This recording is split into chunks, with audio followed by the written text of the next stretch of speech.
Job সলিউশনের পক্ষ থেকে সবাইকে স্বাগতম জানাচ্ছি। আজকের ভিডিওটি সম্পূর্ণ নন ডিপার্টমেন্টকে কেন্দ্র করে। আজকে আমরা কোনো ডিপার্টমেন্টের বিষয় নিয়ে আলোচনা করব না। আমরা আজকে আইটি জব প্রিপারেশনের জন্য বা যে কোনো জব প্রিপারেশনের জন্য নন ডিপার্টমেন্টের কোন কোন বইগুলো পড়লে পরীক্ষাতে ভালো করা যাবে সেই বইগুলো সম্পর্কে বিস্তারিত বলার চেষ্টা করব। কথাগুলো একটু মনোযোগ দিয়ে শুনবেন, কারণ আমি যেভাবে সাজিয়েছি কন্টেন্টটা সেভাবে যদি বুঝতে পারেন তাহলে আপনার প্রিপারেশন নিতে সুবিধা হবে এবং আপনি লিস্ট আউট করতে পারবেন বা চেক লিস্ট তৈরি করতে পারবেন যে আপনার আসলে কোন কোন বই পড়া উচিত আর কোন কোন বই পড়া উচিত না। তো আপনারা যারা এখন স্টাক আইটি জব সলিউশন বইটি সংগ্রহ করেন, এটা একটা pattern base IT job solution, যে কোনো প্যাটার্নে আইটি জব প্রিপারেশনের জন্য একমাত্র বই। এইটি আপনারা পেয়ে যাবেন stackvalley.com। এখানে আপনারা অনলাইনে অর্ডার করতে পারবেন অথবা নীলক্ষেতের জামালপুর লাইব্রেরি এবং মডার্ন লাইব্রেরিতে পেয়ে যাবেন। এছাড়াও পেয়ে যাবেন গাজীপুরের লাইব্রেরিতে, রাজশাহী এবং চিটাগংয়ের লাইব্রেরিগুলোতে। চিটাগংয়ের লাইব্রেরিতে পাবেন, সো মিরপুরে পাবেন। তো আর কথা না বাড়িয়ে আমরা চলে যাই আমাদের ভিডিওতে। আমরা বলছিলাম যে আজকে আমরা নন ডিপার্টমেন্টের বুক লিস্ট আমরা দিব আপনাদেরকে, যে বুকগুলো ফলো করলে আপনারা পরীক্ষায় আশা করছি ভালো করতে পারবেন।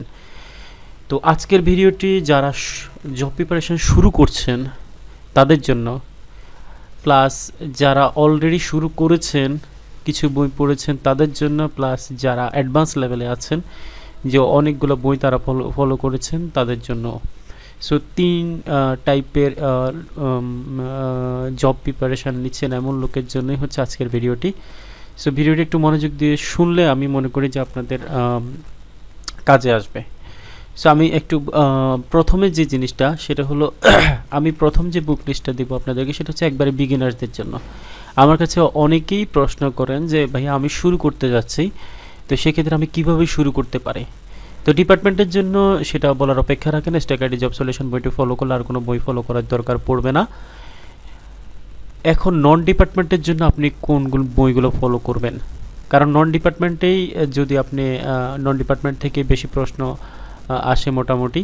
তো এখানে যদি যারা ভালো করতে পারবে ডিপার্টমেন্ট হয়তো অনেকেই মোটামুটি প্রায় সেম মার্কিং থাকে, ননে যারা ভালো করতে পারে তারা এগিয়ে থাকে। তো সেজন্য আপনাকে ননে ভালো করতেই হবে, এখানে ভালো না করার কোনো বিকল্প নেই, ভালো করতেই হবে। তো সেজন্য আপনাকে সঠিক গাইডলাইনটা প্রয়োজন, সঠিক বই প্রয়োজন। আপনি বাজার অনেক বই আছে, আপনি ধরেন আপনি বাংলার জন্য পড়বেন, ইংলিশের জন্য পড়বেন, অনেক বই আছে বাজারে, আপনি তাহলে কি সব পড়বেন, কোনটা পড়বেন, অনেক দ্বিধাদ্বন্দ্বে পড়ে যাবেন। তো সেই জন্য আপনাকে যারা শুরু করছেন তাদের জন্য আমার যে গাইডলাইনটা, আপনি যদি আমার থেকে যদি ভালো বুঝে থাকেন তাহলে আপনি অবশ্যই এই ভিডিওটি ইগনোর করতে পারেন। আর যদি মনে করেন যে না আমি যা বলছি সেটা আপনি নিতে পারেন, আপনার কাজে লাগতে পারে, তাহলে আপনি এটা ফলো করতে পারেন। এই যে বুক লিস্টিং বা এই যে বই বা বইয়ের নাম আমি বলবো, সেই জিনিসগুলো আসলে আমার এক্সপিরিয়েন্স থেকে বা আমি যে বইগুলো পড়েছি, যেখান থেকে কমন পেয়েছি বা যেখান থেকে পড়ে আমার উপকার হয়েছে, আমি সেই বইগুলো লিস্ট দিব। সো আপনারাও এই বইগুলো ফলো করলে আমি মনে করি যে আপনারা উপকৃত হবেন। তো আমি প্রথমে যারা একবারে বিগিনার, যারা শুরু করছেন, তারা অন্য কোনো বই কেনার দরকার নাই, পৃথিবীতে কোন বই আছে সেটাও জানার দরকার নাই, জাস্ট এই তিনটা বই দিয়ে শুরু করবেন। প্রথম হচ্ছে যে বিসিএস কোশ্চেন ব্যাংক। বিসিএসের প্রিভিয়াস ইয়ারের যে প্রশ্নগুলো আছে সেই প্রশ্নগুলো যে সলিউশন বুক আছে, এটা বিভিন্ন পাবলিকেশনের আছে, প্রফেসরসের আছে, জর্জের আছে, এছাড়াও অনেক পাবলিকেশনের এই কোশ্চেন ব্যাংক পাবেন। তো আমার কাছে যেটা বেস্ট মনে হয় সেটা হচ্ছে প্রফেসরসেরটা। আপনারা চাইলে অন্য কোনো পাবলিকেশনের বইটা ফলো করতে পারেন, এটা খুব একটা বেশি ভ্যারি করে না, আপনারা চাইলে প্রফেসরসেরটা নিতে পারেন। সো এইটা হচ্ছে যে আপনি মিনিমাম দুইবার আপনি অনুশীলন করবেন, দুইবার বইটা ফুল বইটা পড়ার চেষ্টা করবেন। কারণ এই বিসিএস কোশ্চেন ব্যাংকের থেকে যদি আপনি পড়েন, আপনি 20 to 30% আপনি প্রশ্ন বিভিন্ন পরীক্ষায় কমন পাবেন। সেই জন্য বলছি আপনি বিসিএস কোশ্চেন ব্যাংকটা মিনিমাম 2 বার শেষ করবেন। আপনি যদি 3-4 বার শেষ করেন ওকে ফাইন, কারণ আপনি যখন জব প্রিপারেশনটা শুরু করবেন দেখবেন আপনি পড়তেছেন, দুইটা কোশ্চেন পড়ার পরে 3 নম্বর কোশ্চেনে যখন যাচ্ছেন তখন আপনি এটা ভুলে যাবেন, এটাই স্বাভাবিক। আপনি মনে থাকবে এরকম লোকের সংখ্যা খুবই কম। So practice makes a man perfect. So আপনি যত বেশি পড়বেন আপনার তত বেশি মনে থাকবে, আপনি তত বেশি মেমোরাইজ করতে পারবেন। সো এই জন্য ঘাবড়ানোর কোনো দরকার নেই যে আমি একবার পড়লাম কিছুই মনে নেই, 2বার পড়লাম কিছুই মনে নেই, 3বার পড়লেন দেখবেন আস্তে আস্তে আপনার জিনিসগুলো আসতেছে।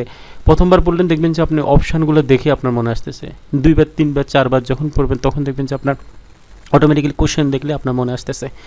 তো যখন এবং ব্যাখ্যা সহ পড়বেন, প্রত্যেকটা কোশ্চেনের পরে দেখবেন যে ব্যাখ্যা আছে, ওই ব্যাখ্যা সহ পড়লে আপনার শুধু ওই এমসিকিউটা না, দেখবেন আপনার 7-8টা এমসিকিউ ওই রিলেটেড এমসিকিউ আপনার পড়া হয়ে যাবে এবং আপনি পরীক্ষা আপনি দেখবেন যে এই টাইপের মধ্যেই চলে আসছে বা এগুলোর মধ্যেই চলে আসছে। সো এইটা প্রথম আপনি টিকা বলতে পারেন যে এই টিকাটা আপনাকে নিতেই হবে, ঠিক আছে। এটা মিনিমাম 2 ডোজ, তার বেশি নিলে কোনো সমস্যা নাই, আপনি নিতে পারবেন। যত বেশি নেবেন ততই ভালো হবে আপনার জন্য। এরপরে জেনারেল নলেজের জন্য আমি যে বইটা সাজেস্ট করব সেটা হচ্ছে বেসিক ভিউ। এই বইটা অত্যন্ত ভালো একটি বই। এখানে আপনি বাংলাদেশ অ্যাফেয়ার্স এবং ইন্টারন্যাশনাল অ্যাফেয়ার্স এই দুইটা জিনিস পেয়ে যাবেন, অর্থাৎ জেনারেল নলেজ যেটা সেটা পেয়ে যাবেন। তো এটার জন্য আপনি বেসিক ভিউটা পড়বেন, ঠিক আছে। আপনি যখন কোশ্চেন ব্যাংকটা শেষ করবেন ঠিক তারপর পরে বেসিক ভিউটা পড়বেন, ঠিক আছে। এখানে শুধুমাত্র কি পাবেন, জেনারেল নলেজটা পাবেন, ঠিক আছে। এরপরে রিসেন্ট জব কোশ্চেন ব্যাংকটা পড়বেন, রিসেন্ট জব কোশ্চেন ব্যাংকে, অর্থাৎ রিসেন্টলি যে কোশ্চেন ব্যাংকগুলো কোশ্চেন পরীক্ষাগুলো হয়েছে সেগুলো যে কোশ্চেন তার সলিউশনের যে একটা বই বের হয়, এটা অগ্রদূতের বের হয়, এটা রিসেন্ট পাবলিকেশনের বের হয়, এটা প্রফেসরসের বের হয়। আপনি যে কোনো একটা বই ফলো করতে পারেন। আমাকে যদি বলার জন্য তাহলে আমি রিসেন্টটা ফলো করার চেষ্টা করি, রিসেন্ট জব পাবলিকেশন, এদের বইটা মোটামুটিভাবে এদের এক্সপ্লেনেশনটা মোটামুটি ভালো থাকে। সো আপনি রিসেন্ট পাবলিকেশনের রিসেন্ট জব কোশ্চেন ব্যাংক বইটা ফলো করতে পারেন। সে এই যে 3টা বইয়ের কথা বললাম এইটাই হচ্ছে প্রথম ডোজ আপনার যারা শুরু করছেন তাদের জন্য। আর কোনো বইয়ের আপনার দরকার না, আপনি 3টা বই মিনিমাম 2বার করে শেষ করবেন, মিনিমাম 2বার করে শেষ করবেন। দেখবেন আপনি পরীক্ষার হলে গিয়ে অনেকগুলো কোশ্চেন আপনি কমন পাচ্ছেন এবং আপনি যদি কম বার পড়েন সেক্ষেত্রে দেখবেন আপনি প্রশ্ন কমন পাচ্ছেন কিন্তু আপনার উত্তর মনে নাই। আবার যখন আপনি 1-2বার করবেন তখন দেখবেন যে আপনার অপশান দেখলে আপনার উত্তর মনে আসতেছে। আবার আপনি যখন বেশি পড়বেন তখন দেখবেন যে আপনার প্রশ্ন দেখলে উত্তর আপনি বলতে পারছেন। সেটা হচ্ছে ভিউ। আপনি যদি চিন্তা করেন আমি একবার পড়লাম আমার মনে থাকবে, তাহলে কিছু করার নাই, আপনি সুপার জিনিয়াস। এরকম স্টুডেন্টের সংখ্যা খুব বেশি আমার মনে হয় নেই। আপনি 1 থেকে 2বার অবশ্যই পড়ার চেষ্টা করবেন। পরিশ্রম সৌভাগ্য প্রসূতি, সো পরিশ্রম করার চেষ্টা করবেন, আপনার সফলতা আসবেই। সো এই হচ্ছে যারা শুরু করছেন তাদের জন্য। এরপর আমরা চলে যাব শর্ট টার্ম, অর্থাৎ যারা অনেক স্টুডেন্ট আছে আমি যেহেতু বই লিখি বা বই বা জব প্রিপারেশান বা কোচিং বা টিচিং প্রফেশনে আছি, সো আমার কাছে এই ধরনের জিনিসগুলো বহুবার আসে যে স্যার বা ভাই যে আমি শুরু করতে যাচ্ছি, আমি কোন বই পড়বো বা শর্টকাট কী আছে। যে এমনও স্টুডেন্ট আছে যে পরীক্ষার আগের দিন একটা শর্টকাট সিলেবাস চায়, যে সিলেবাসটা পড়লে সে পরীক্ষায় সব প্রশ্ন কমন পেয়ে যাবে এবং পরীক্ষা ভালো করতে পারবে। আসলে এটা কি আদৌ সম্ভব কি না? সম্ভব না। তারপরও আমি যে শর্টকাটটা দিচ্ছি এই শর্টকাটটা ওই শর্টকাট না যে শর্টকাটটা দিয়ে আসলে সম্ভব না। আমি যেটা দিচ্ছি সেটা হচ্ছে মোটামুটি 2 থেকে 3 মাসের প্রস্তুতির জন্য এই শর্ট টার্মটা। লং টার্ম একটা লেন্দি প্রসেস, ওই টার্মটা আমরা একটু পরে যাব। শর্ট টার্মটা দিচ্ছি, বইগুলো ছোট, এই বইগুলো ছোট হলে এটা কার্যকরী বই। আমার কাছে মনে হয়েছে যেহেতু আমি পড়েছি, আমি দেখেছি, সেই অনুসারে আমি বলছি এই বইগুলা মোটামুটি এখান থেকে পড়াশোনা করলে আপনি ভালো কমন পাবেন, ঠিক আছে। এবং শর্ট, যদিও শর্ট লিখেছি কিন্তু এগুলা শর্ট বলতে যেটা যে একবার কম সময় ব্যাপারটা তা না, ব্যাপারটা হচ্ছে আপনি মোটামুটি ছোটোখাটো বইয়ের মধ্যে ভালো কন্টেন্ট পাবেন, ঠিক আছে, এবং কম সময়ের মধ্যে আপনি প্রস্তুতিটা শেষ করতে পারবেন। একটা গোছানো বই, এই বইগুলো। এটার জন্য আমি যেগুলো সাজেস্ট করবো আপনি বাংলার জন্য, আপনি দেখেন বিগিনার যারা তাদের জন্য আমি ইন্ডিভিজুয়ালি কিন্তু বলি নাই যে বাংলার জন্য কি পড়বেন, ইংলিশের জন্য কি পড়বেন, এই জিনিসগুলো কিন্তু আমি পড়ি না। এখন আমি এইবার একটু আপগ্রেড হচ্ছে যে হ্যাঁ আমি বিগিনার লেভেল শেষ করে পেরেছি, লেভেল 0 আমার শেষ, এখন লেভেল 1-এ আছি। এই লেভেলে আসে আপনাকে একবার specific Bangla, English, Bangladesh affairs, international affairs, math, mental ability এইবারে একটু ডিটেলসে পড়তে হবে। বাংলার জন্য আপনাকে টেকনিক পাবলিকেশনের বইটা খুবই ভালো একটা বই, ছোট একটা বই, টেকনিক পাবলিকেশনের। আমরা অনেকে মনে করি যে ছোট বই, অনেকেই মনে করি যে ছোট বই ভালো, আবার ছোট বই দেখলে অনেকের ভালো লাগে, বড় বই দেখলে আবার অনেকের ভালো লাগে না। মেন কথা হচ্ছে আপনার যা দরকার সেই কন্টেন্ট আছে কিনা বইতে, এটাই হচ্ছে মেন বিষয়। বই কত বড় কত ছোট সেটা ফ্যাক্টর না, ফ্যাক্টরটা হচ্ছে আপনার যে কন্টেন্টটা প্রয়োজন, যেখান থেকে প্রশ্ন আসে সেই কন্টেন্টটা আপনার বইতে আছে কিনা, এটা হচ্ছে সবচেয়ে গুরুত্বপূর্ণ। সো বাংলার জন্য আপনি টেকনিক পাবলিকেশনের বইটা ফলো করতে পারেন, ইংলিশের জন্য টেকনিক পাবলিকেশনের বইটা। এই দুইটা বই খুবই কার্যকরী বই। টেকনিক পাবলিকেশনের বই ছোট কিন্তু কার্যকর অনেক। ছোট বলতে আসলে ছোট না, এখানে সব কন্টেন্টই আছে। এরপরে বাংলাদেশ অ্যাফেয়ার্স, ইন্টারন্যাশনাল অ্যাফেয়ার্স, যেটাকে আমরা জিকে বলে থাকি, জেনারেল নলেজ বলে থাকি, সেটার জন্য আপনি টেকনিক পাবলিকেশনের বইটা ফলো করতে পারেন। ঠিক আছে, এরপরে আসি আমরা হচ্ছে ম্যাথের জন্য আপনারা খায়রুলসের বেসিক ম্যাথ, যেটা খায়রুলের ম্যাথ বইগুলো অনেক ভালো হয়। খায়রুলসের বেসিক ম্যাথ যেটা, সেই বইটা ফলো করতে পারেন। এবং মেন্টাল অ্যাবিলিটির জন্য খায়রুলসের মেন্টাল অ্যাবিলিটি বইটা ফলো করতে পারেন। ঠিক আছে, এইটা হচ্ছে যে কোনো প্যাটার্নের জন্য আপনি ফলো করবেন, অর্থাৎ বুয়েট প্যাটার্ন, আইবিএ প্যাটার্ন, বিভিন্ন ধরনের যে প্যাটার্ন আছে সেই প্যাটার্নগুলোর জন্য আপনারা ফলো করতে পারেন। যে কোনো প্যাটার্নের জন্য এগুলাই অনেক কার্যকর হবে। এরপরে দুইটা ওয়েবসাইট আপনারা ফলো করতে পারেন, একটা হচ্ছে ইন্ডিয়াবিক্স এবং এক্সাম বেটা। ঠিক আছে, এই দুটো ওয়েবসাইট আপনারা ফলো করতে পারবেন। এখানকার যে জিকে না, এখানকার বাংলা পাবেন না, ইংলিশ, ম্যাথ এবং মেন্টাল অ্যাবিলিটি, এই তিনটা জিনিস ইন্ডিয়াবিক্স এবং এক্সাম বেটা থেকে ফলো করতে পারেন। আর ইন্টারন্যাশনাল অ্যাফেয়ার্সটা আপনারা নিতে পারেন ইন্ডিয়াবিক্স এবং এক্সাম বেটা থেকে।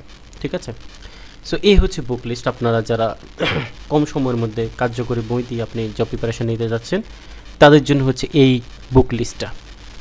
সো আপনারা স্ক্রিনশট দিয়ে রাখতে পারেন অথবা লিখে রাখতে পারেন, তারপর আমি আমার গ্রুপে এই বুক লিস্টগুলো দিয়ে দিব, সেখান থেকে আপনারা লিখে নিতে পারেন অথবা সেভ করে নিতে পারবেন, আশা করা যায়। এরপর আমরা চলে যাব হচ্ছে যে লং টার্ম। ঠিক আছে, যারা বিসিএস প্রিপারেশন নিচ্ছেন, যারা আসলে ওই দুইটা জিনিস অ্যাপ্লাই করে ফেলেছেন অলরেডি, বা ওই শর্ট টার্ম এবং বিগিনার লেভেলটা আপনারা পাস করে আসছেন, তাদের জন্য হচ্ছে যে এইটা। অথবা আপনি যদি চাচ্ছেন, যেমন আমি ইংলিশের জন্য শর্ট টার্মে বলেছি হচ্ছে যে আপনি টেকনিক পাবলিকেশনের বইটা ফলো করবেন। আপনি চাচ্ছেন যে না, আমি একটু টেকনিক পাবলিকেশনের বই না নিয়ে ইংলিশ, যেহেতু আইবিএ প্যাটার্ন অনেক কঠিন কোশ্চেন হয়, সেক্ষেত্রে আমি একটু লেন্দিভাবে বা একটু ভালোভাবেই প্রিপারেশান নিতে যাচ্ছি 4-5 মাসে 6 মাসের ধরে, সেক্ষেত্রে আপনি মাস্টার ইংলিশটা নেবেন। ঠিক আছে, সো দুইটার সাথে কম্বিনেশন করে পড়তে পারেন। তো ইন শর্টে যদি আমি বলি, লং টার্মের জন্য আপনি এই বইগুলো আপনাকে পড়তে হবে। এই বইগুলো যদি আপনি শেষ করেন, আপনি 90 থেকে 95% কমন পেয়ে যাবেন। 90 থেকে 95% কমন পেয়ে যাবেন। এইবার আপনি কতটুকু মনে রাখতে পারছেন সেটার উপরে ডিপেন্ড করবে যে আপনি পরীক্ষায় কতটুকু দিতে পারছেন এবং কত অ্যাকুরেটলি আপনি বইটা পড়ছেন, বা আপনি বইটার ইউটিলাইজেশনটা কতটুকু করছেন। যে আপনি একটা কোশ্চেন পড়লেন, তার যে ব্যাখ্যা সেটা আপনি পড়লেন না, হ্যাঁ, সেক্ষেত্রে তো আপনি বইতে আছে কিন্তু আপনি উত্তর জানবেন না বা উত্তর দিতে পারবেন না। তো সেই জন্য বলছি, বইগুলো ভালো করে পড়বেন। এই বইগুলো পড়লে আপনি 90 থেকে 95% প্রশ্নের উত্তর দিতে পারবেন নন ডিপার্টমেন্টের। বাংলার জন্য আমার কাছে যে দুটো বই সবচেয়ে বেশি ভালো লাগে, বাংলা হচ্ছে অগ্রদূত বাংলা এবং শিকরের বাংলা। ঠিক আছে, শিকর বাংলা সহজ পাঠ বলে, অগ্রদূত বাংলা এবং শিকর বাংলা, এই দুইটা বই হচ্ছে খুবই ভালো বই বাংলার জন্য। এই দুইটা বই ফলো করতে পারেন। এবং ইংলিশের জন্য হচ্ছে মাস্টার ইংলিশ, এই বইয়ের বিকল্প বই আজ পর্যন্ত বাজারে নেই। ইংলিশের জন্য মাস্টার ইংলিশ বইটাই একমাত্র বই, ভালো বই। আর বাংলাদেশ অ্যাফেয়ার্সের জন্য বরাবরের মতো আগেরটাই, টেকনিক পাবলিকেশন এবং ইন্টারন্যাশনাল অ্যাফেয়ার্সের জন্য টেকনিক পাবলিকেশন, অনেক মোটা অনেক বড় বইয়ের কোনো দরকার নাই, এই দুটো হলেই চলবে। এরপরে ম্যাথের জন্য হচ্ছে যে শর্ট টার্মে আমরা বলেছিলাম যে খায়রুলের বেসিক ম্যাথটা করার জন্য, এখন আপনি অ্যাডভান্স ম্যাথটা করবেন।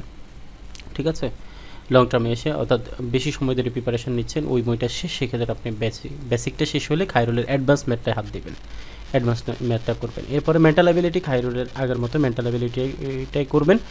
এরপরে ওয়েবসাইট হিসেবে ওই দুইটা ওয়েবসাইটের পাশাপাশি, শর্ট টার্মে যেটা ছিল ওইটার পাশাপাশি আরও কিছু ওয়েবসাইট ফলো করতে হবে আপনাকে। IndiaBix, ExamBeda, ExamRadar, Topper, Brainly, All India exam নামে আরেকটা ওয়েবসাইট আছে, এই ওয়েবসাইটগুলো আপনাকে ফলো করতে হবে। এখান থেকে আপনি math, mental ability, international affairs এবং ইংলিশ, এই কয়েকটা জিনিস আপনি প্র্যাকটিস করবেন এই এক্সামগুলো থেকে। অনেকে যেটা করে যে জিজ্ঞাসা করে যে আচ্ছা ভাই, আমি ওয়েবসাইট দেখে প্র্যাকটিস করলে কি হবে না? ডিপার্টমেন্ট এবং নন ডিপার্টমেন্টের ক্ষেত্রে সেম কোশ্চেনটাই করেন। হ্যাঁ, ওয়েবসাইটে অনেক কিছুই আছে। হ্যাঁ, অনেক কোশ্চেন আছে এবং বইগুলো দেখা গেছে যে হয়তো ওয়েবসাইট থেকে ফলো করেই লেখা হয়েছে। আপনি যদি ওয়েবসাইট ফলো করেন, কম্পিউটার থেকে একটা জিনিস পড়া আর সামনে কাগজে একটা জিনিস পড়া খুবই অনেক বড় ডিফারেন্স আছে।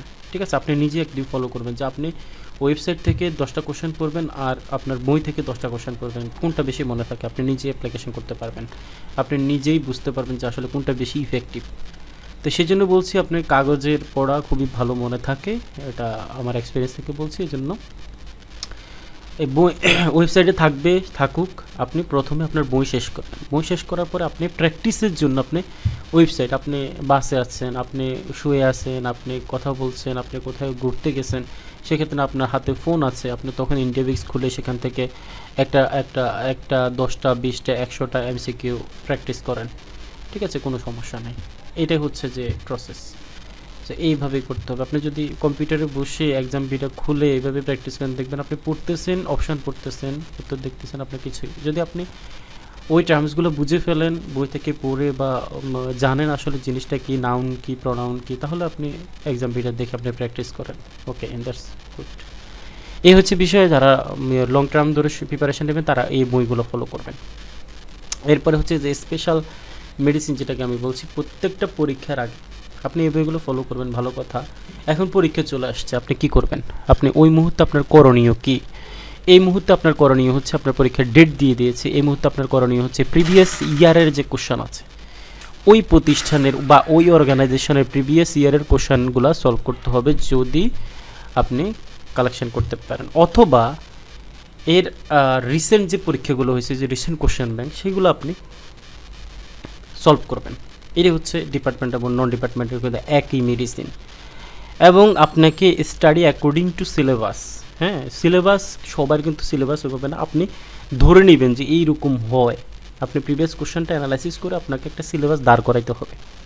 পিএসসির ক্ষেত্রে, যেমন আমি যদি পিএসসির ক্ষেত্রে বলি, পিএসসির ক্ষেত্রে আপনি যদি নন ডিপার্টমেন্টে যদি অ্যানালাইসিস করেন, তাহলে সেখানে দেখবেন আপনি ইংলিশ থেকে বেশ কিছু ওদের সিলেবাস ফিক্সড, এবং বাংলার আপনি জানেন যে মুক্তিযুদ্ধ নিয়ে 2-4টা কোশ্চেন থাকেই, মুক্তিযুদ্ধভিত্তিক উপন্যাস, মুক্তিযুদ্ধভিত্তিক নাটক, মুক্তিযুদ্ধভিত্তিক আপনার গল্প, ছোট গল্প, এই ধরনের কোশ্চেন পিএসসিতে আসে নাই, রেয়ার কেস।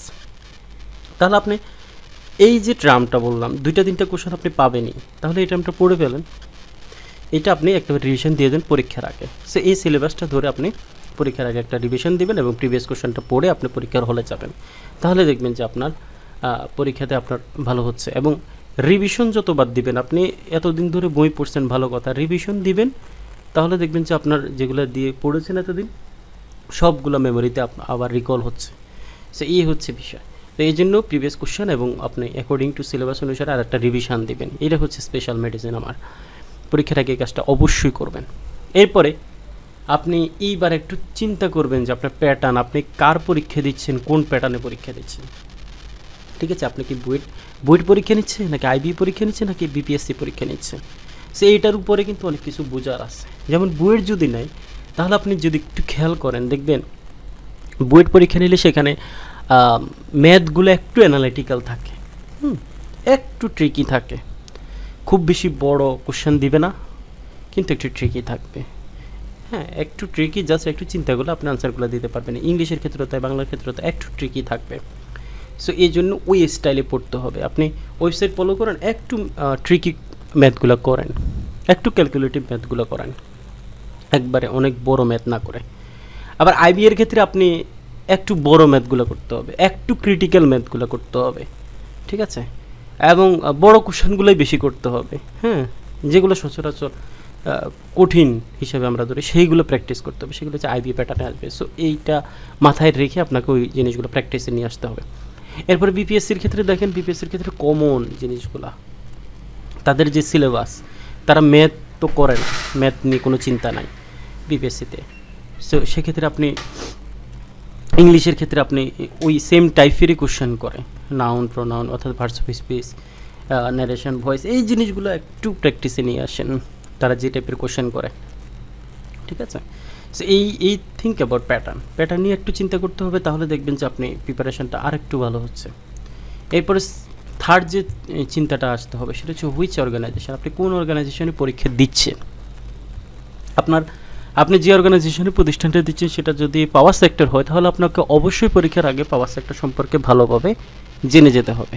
পাওয়ার সেক্টর থেকে আপনার যদি ধরেন ডিপিটিসি, ডায়াসকো, পিজিসিবি এদের যদি আপনি পরীক্ষা দিতে যান সেক্ষেত্রে দেখবেন যে আপনাকে পাওয়ার সেক্টর থেকে 5 থেকে 10টা কোশ্চেন থাকবে। তাহলে সেই প্রশ্নের যদি আপনাকে উত্তর দিতে হয় তাহলে অবশ্যই আপনাকে পাওয়ার সেক্টর নিয়ে ভাবতে হবে এবং সেগুলো আপনি নোট করে পড়েন, বিভিন্ন বই কালেকশন করে পড়েন, আপনি যে কোনোভাবে পড়তে পারেন। তবে অবশ্যই পাওয়ার সেক্টর সম্পর্কে আপনি পরীক্ষার আগে দেখে যেতে হবে। আপনি যদি গ্যাস সেক্টরে পরীক্ষা দেন, জালালাবাদ গ্যাস বলেন, সুন্দরবন গ্যাস বলেন, যে গ্যাসে পরীক্ষা দেন না কেন আপনি গ্যাস সেক্টর সম্পর্কে জানতে হবে, কারণ গ্যাস সেক্টরের পরীক্ষা হলে সেখান থেকে 5-10 মার্কের কোশ্চেন থাকতেই পারে এবং প্রিভিয়াস কোশ্চেন যদি অ্যানালাইসিস করেন ছিল এবং থাকবে, এটাই। এরপর আপনি টেলিকম সেক্টরে পরীক্ষা দিচ্ছেন, আপনি টেলিটকের পরীক্ষা দিচ্ছেন, বিটিসিএলের পরীক্ষা দিচ্ছেন, বিটিআরসির পরীক্ষা দিচ্ছেন, সেক্ষেত্রে আপনাকে টেলিকম সেক্টরটা সম্পর্কে এবং ওই অর্গানাইজেশন সম্পর্কে আপনাকে জানতে হবে। ঠিক আছে, এখান থেকে আপনি 5টা বা 6টা বা 7টা এরকম কোশ্চেন আপনি পাবেন। সো আপনি দেখেন এইভাবে যদি আপনি অ্যানালাইসিস করে স্টেপ বাই স্টেপ আমি যেগুলো বললাম এই জিনিসগুলো যদি ফলো করে আপনি যদি পরীক্ষার হলে যান, আপনি নিশ্চিন্ত থাকেন যে আপনি ভালো করতে পারবেন নন ডিপার্টমেন্টে। সো এই হচ্ছে আজকের আলোচনা। এখানে যে বইগুলার লিস্ট আমি দিয়েছি এগুলো সহ যে কোনো ধরনের বই আপনারা যদি অনলাইনে আপনার বাসায় বসে হোম ডেলিভারি পেতে চান তাহলে আমাদের ওয়েবসাইট stackvalley.com গিয়ে অর্ডার করলে আপনাদেরকে বইগুলো আমরা বাসায় গিয়ে পৌঁছে দিয়ে আসবে, হোম ডেলিভারি দিবে। বইগুলোর লিস্ট আমাদের ওই ভিডিও ডেসক্রিপশনে থাকবে, সেখান থেকে আপনারা ক্লিক করে আপনারা অর্ডার করতে পারবেন, অথবা stackvalley.com ভিজিট করে যে কোনো ধরনের বই আপনারা অর্ডার করতে পারবেন ঘরে বসে। তো আজকের ভিডিও এখান পর্যন্তই থাকছে। যদি এই ভিডিও নিয়ে কারো যদি কোনো মন্তব্য থাকে সেটা অবশ্যই কমেন্ট বক্সে জানাবেন, আমি আমার যথাসাধ্য উত্তর দেওয়ার চেষ্টা করব। এছাড়াও যে কোনো বিষয়ে জানা বা জিজ্ঞাসা যদি থাকে সেক্ষেত্রেও আপনারা কমেন্ট করবেন।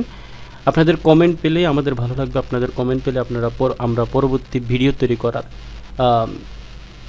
ইচ্ছা জাগ্রত হবে। তো সেই জন্যই আপনাদেরকে নিয়েই আমরা সামনে এগোতে চাই, সে আশাবাদ ব্যক্ত করে আজকের ভিডিও এখানে শেষ করছি। ধন্যবাদ সবাইকে।